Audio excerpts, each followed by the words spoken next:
Why place honors class in the urban schools if black kids can't read? One day I did a in-service training for a group of school administrators and teachers. They brought me in so that I can talk about what do we need to do to promote academic success among school-aged black males. One of the things that I told them that they need to do was to have in their schools a culture of learning. I told them that every student needs to have access to the proper classes and the proper experiences that's going to prepare them for whatever they want to do in life, including having honors classes, AP classes, and different things like that. And the principal, black principal, said, how do I have all that stuff when I don't even have kids reading or in grade level? All right, so that's our mentality. Okay, so why don't we think black people can read? Well, we have reports like this. So this was actually in BET.com. Report, only 13% of 2011 black graduates proficient in reading. 13%. 13%. That's a very low number, right? We are a literate group of people. There would be no black publications if we wouldn't have Vibe, wouldn't have Journal of Negro Education. That's a low percent. All right, where did they get it from? They got it from this Harvard study. Another study that was written by people that did not look like us. It was written by a team of 4, and none of them looked like us.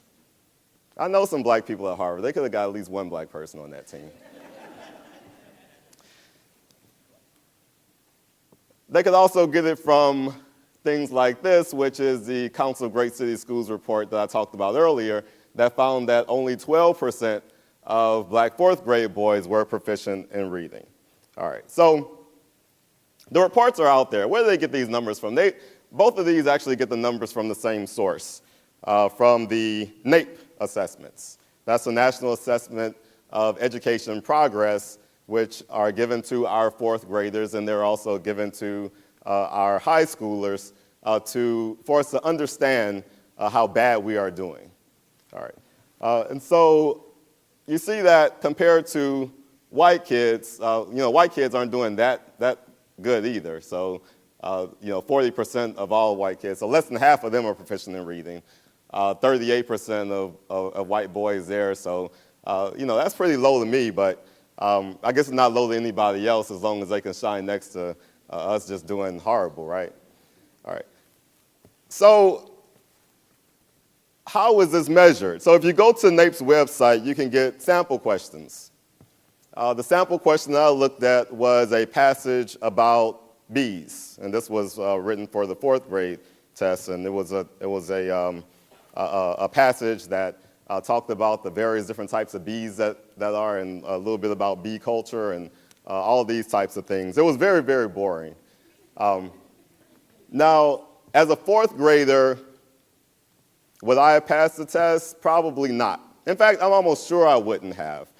In fact, I tested into a slow readers class when I was in 4th grade, which was, something like a special education. Made me feel really bad about myself. Then when I got to college, I took another reading comprehension test, and that test said that I needed to have remedial classes at Louisiana State University.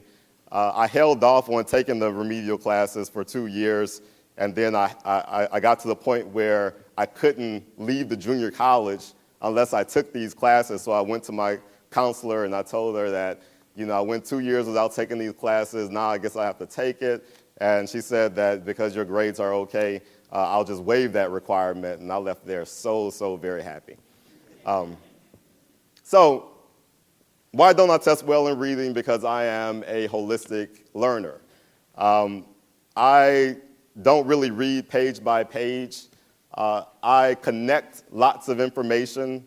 I can't really embrace information until I can connect it to everything around me. And as I have grown, I have indexed information and it just lumps all in together. And when I read, I don't read just for what I'm reading connecting it to all the other knowledge that's in my head. So if I'm reading the passages about bees, it's not just going to be what's on that page. It's going to be things like the bees that I saw when I went to my grandmama's house in Lake Providence. It's going to be about how bees have experiences just like African Americans because we all stuck in these hives and we're trying to get out. So when I get to the questions and they're testing my literal understanding of just what I read, I'm going to miss a few. That's just me. That may be some of the kids that you work with.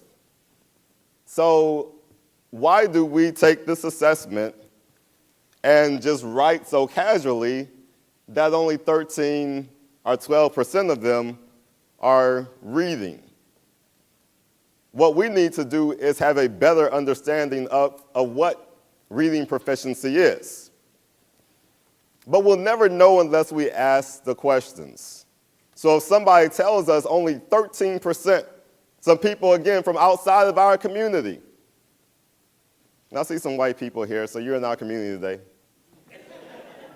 But people from outside of our community walk up to you and tell you that only 13% of your kids are proficient in reading. You need to ask them, what the hell does proficiency mean to you?